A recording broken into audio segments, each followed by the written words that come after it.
Hi, my name is Leslie Pyle, and I am the founder of HireMyMom.com. And today I'm super excited to have Madeline Hillier here with me to talk about her experience as a previous teacher and educator, now owns her own business and works from home. I know there's a lot of teachers out there that are toying with the idea that either have left their teaching job or they're looking to leave. So I know Madeline's story and how she did it is going to be very encouraging. So thank you again for joining me. Thanks for having me. Yeah. Okay. So tell us a little bit about your background, like as a teacher and when you started and decided to leave to start your own business. So I was a teacher. I lived up in Virginia for 5 years and I taught Latin and I loved it. It was so much fun. I taught at the same high school as my mom. We taught together and it's kind of all that I ever wanted to do was be a teacher, and it was great. But I knew that I was going to be moving to North Carolina. And when I looked into their school district, they didn't teach Latin. So I also can teach English. I have a degree in English as well, but Latin is a little bit special to me. It's what I love. And I love that it's, the good kids. I have people that Right. are choosing to take that class. And it was what I loved. My mom's an English teacher, and a high school English teacher. So I knew exactly what that was as well. And I knew I would love it too. But Latin is really my thing. So I was like, okay, I have, about 6 months to kind of figure out what I'm going to do. Should I, move to private school? Should I tutor? Should I do something else? And so I was on the internet one day and somebody said that they were looking for a virtual assistant, and they were looking for somebody local because they wanted them to like help with laundry and stuff as well. And I was like, well, I'm not local. I have no idea what I'm doing. I was like, but I can probably figure it out. So my sister and I kind of had a blog back then, Mhm. back in the day when people really blogged. So I knew a little bit about the back end of technology and stuff. Mhm. And so I was like, I'll just figure it out. And so that was about almost 6 years ago. And I always said, I'll keep my teaching certificate active and all that. But when 5 years rolled around, I didn't do it. So I've been building my own business ever since. That's awesome. So what would you say made you want to start your business? Was it just the fact that you didn't see anything in the teaching field that appealed to you?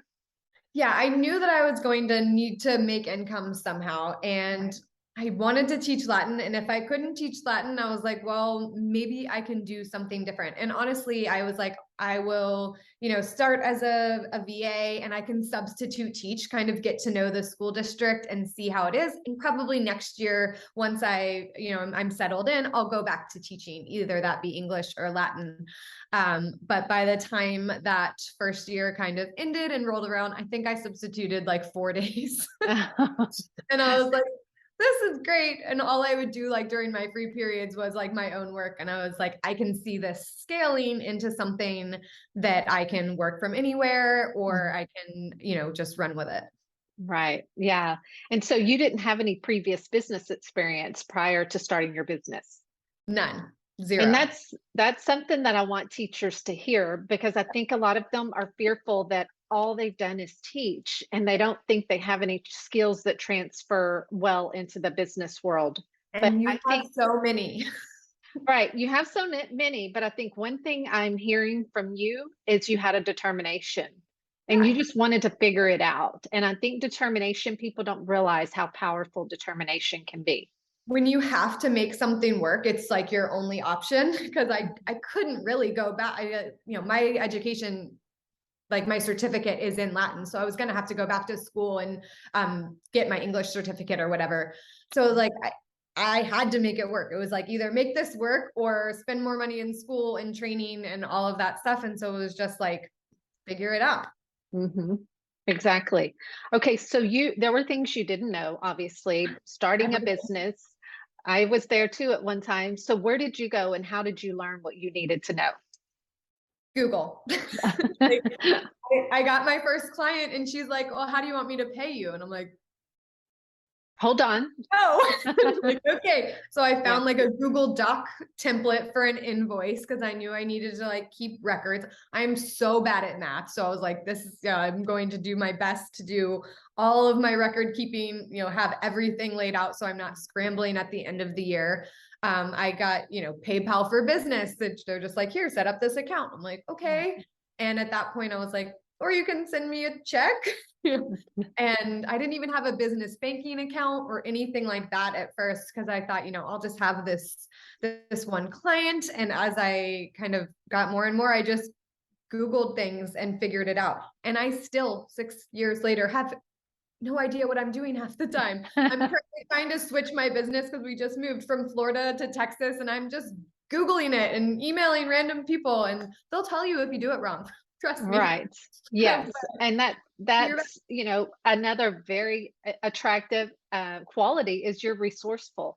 You're going out and figuring it out. You know where to go to look. You've got people you can ask, and you're not the Yes. first person to do this, So when I was first starting to work from home as a freelancer, I was like, I don't need to reinvent the wheel. I am No. not the first person that's faced this. And that's what actually led me to start my first business when I had my first child.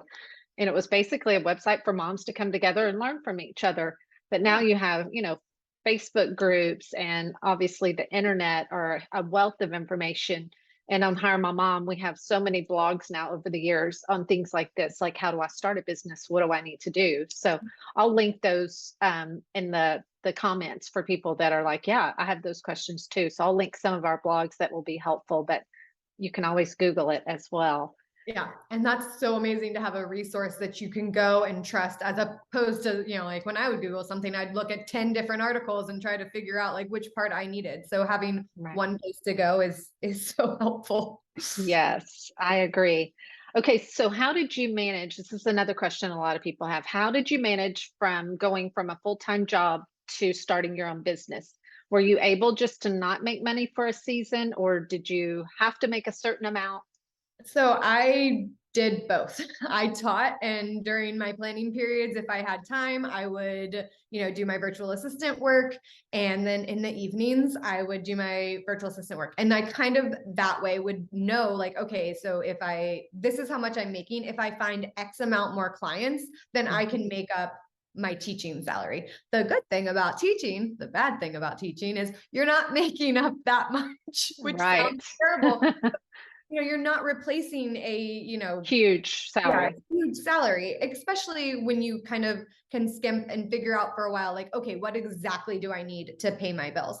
And then on top of that, I was like, I'll substitute teach, especially now. People need substitute teachers like no other. And I was like, okay, well, that's $100 a day if I substitute teach. So I'm going to make this from my clients.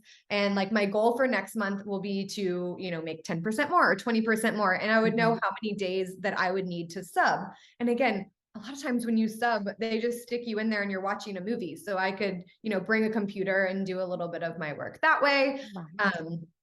And it's at least you're done by 2 or 3 in the afternoon. You can get work done and be upfront with your clients. Like, hey, I'm going to be out of the office for this amount of time. It'll get done at this point. And everybody is very flexible. Usually, as long as you set up your expectations, nobody's going to yell at you for having something to do during the day. Right. That's right. That was kind of my way around it. I just tried to set goals each month to earn more and did both that. I taught and VA'd at the same time. And then I was like, okay, I can always fall back on subbing. So it was nice to kind of have a safety net. Right. And I think a lot of people do that. They try to develop a little side hustle, kind of get it going, kind of build the confidence that they know what they're doing. And then for me, we did the whole budget thing and we cut out everything that we could. And so that's another thing that you can do, temporarily live on as little as you can. And for us, back then, that we even went so far as to sell one car. So we became a one-car family, got rid of cable TV. We ate ramen noodles. Like we went hardcore because I did not have the opportunity to side hustle. I went from one to the other. And it was like my determination was what got us through it because I had to make money. I quit my job and I had to make money. So I had to hit the ground running, which I don't not necessarily recommend, but when you have to make something work, it's amazing what you can figure out. Yes. exactly. So I love that. It is a little less stressful to build it and then quit your job. Yeah, but either way works. Yes. Okay, so this probably an obvious answer, but was it easy? Did you ever have tough days? Yeah, it's never easy. I still don't think it's easy. Yeah. Now when I have, two different businesses and people helping me, but I would always think like, okay, what is my alternative? My alternative is to go back to work where I have to submit lesson plans that nobody reads. And I have a million children. And I also was a coach. So I would get to school at 7 a.m. and I would get home at like 7 p.m. And then I was a cheerleading coach. So I'd have like football games and like was never home. And I wasn't making the kind of money that I wanted to. And then I moved. And so there was not even a job to go to. And so it was just like, you had to make it work. And I always enjoyed what I was doing as well. If anybody studies like the Enneagram, I'm an Enneagram 2, which means I'm a helper. I love to help people. And Yeah. so being a virtual assistant, I was always helping people. And I think that helped me too, because I was always finding new ways to help them. Instead of waiting to be asked to do something, I would say like, hey, like, what if we tried this? Or what if we did that? Or, bringing more value to their business that they didn't have to come up with. I felt like I was helping them and they felt like they were getting not just somebody doing their bidding, but somebody to be able to like mastermind and talk through stuff with them. So tangent, Yeah. but yeah, No, that's real. it helps Yeah. if you love it and it helps if you have to get it done. Right. And that's another good point. You're proactive and clients really appreciate someone who's proactively looking for ways to help them because it not only helps them, but then they're like, "Hey, I've got this great virtual assistant. She's looking for another client. Do you have a need?" So it helps you in that way. I'm still embarrassed by this. I have no website. I have nothing. Every one of my clients has come from a referral from my other clients, which is amazing in that sense. But then they're like, "Oh, do you have a website where I can see things?" And I'm like, No. still working on things, still learning, still growing, still figuring things out 6 years later. But yes, Right. I always tell my clients, if I'm asking you a question, it's because I've looked at everything you've ever told me, Google, and probably 6 other sources before I'm asking you. Like, I don't know the answer. Right. And And they really appreciate someone who's resourceful because they're busy and they don't want to have to stop every 10 minutes to answer a question. So that's yeah, another quality that I'll tell you right now that people love. And they'll be like, she's that's quality. resourceful. She takes the ball and runs. I don't have to hold her hand. Exactly. And I know it's like, oh, well, they'll know the answer in 2 seconds. Like, I'll just ask them instead of Googling. No, they Yeah, hired you because they don't have enough time. right. So that That's you should exactly. be doing everything you can to help save them more time. Yes, absolutely. Okay, so what advice would you give someone that's wanting to quit teaching or whatever profession they're in to start something from home, whatever business that might be? I would say definitely try to start while you're still there. Mhm. Like I said, set goals for income because you can kind of project where you will be. Nothing's set in stone, but if you can start while you still have an income and you're less panicked, Mhm. that feels good. But I would also say set an end date. Like you said, like Mhm. you have to know like that it has to get done. So if you say, oh, I'm going to start this and I'll have one client and go along with it, you're probably only ever going to have one client because you didn't give yourself an end date to get started, to really hit the ground running. Google, join Yes. Facebook groups. There's all sorts of Facebook groups that have different focuses, Mhm. things like that. So whatever you're interested in, I would definitely think about like what you like to do and how you can turn that into a business a little bit. Mhm. Like I said, I love to help people. So being a virtual assistant, if you love numbers, you can do, virtual CPA or virtual bookkeeping. Right. Play to your strengths. If you hate something, why are you going to continue to do it? Right. So definitely think about what you love, play to your strengths, set an end date, and Google everything. Yes, absolutely. Great advice. Thank you so much. So I'm not going to say how do people find you because you don't have a website. Yeah. I don't have social media. Yeah, but you stay busy. So you're proof that you don't have to, as long as you're doing a great job. And I think that's another thing. Start before you're ready. So a lot of Mhm. people say like, oh, I need to have a website. I need to have like these offerings. I need to have all these things. No, you don't. Just You're start right. before you're ready. You'll build what you need as you Mhm. need it, as opposed to spending hours and maybe money and, all this stuff building what you think you need. Your Right. business is going to turn into something else. Like Yes. where I am now, I could have never envisioned when I started that this is the type of work that I would be doing. I'm still a virtual assistant, but in a whole different capacity. Um, Right.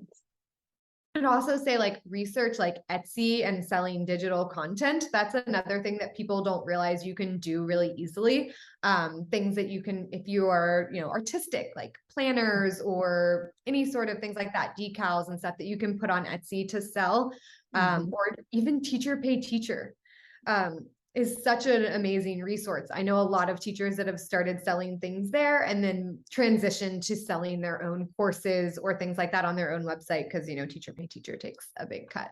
Right. There's so many different jobs, and like y'all can go to the website and see all of the different things that you can do on the internet. Mhm. It's really incredible how people Yes. make money nowadays. Uh, Right. so yeah, it's such a great resource. Yeah, absolutely. Well, thank you again for all of that. So, if any of you are watching and you want some resources to go check out, I will link some of our blogs in the comments below. We do also have a course. So, if you're like, I don't know where to begin, this is overwhelming, we have Cultivate. It's a fast track your work at home from career, and it has 8 modules plus a coaching session. I'll link that as well. We also have people on our team that can do resume and cover letters if you need help there. And then, of course, Hire My Mom is a job platform. So if you're seeking work from home, check that out as well. And I will link to all of those things below. So, again, thank you, Madeline. I appreciate your time Wow. and your excitement, and all the best success to you. Thank you so much.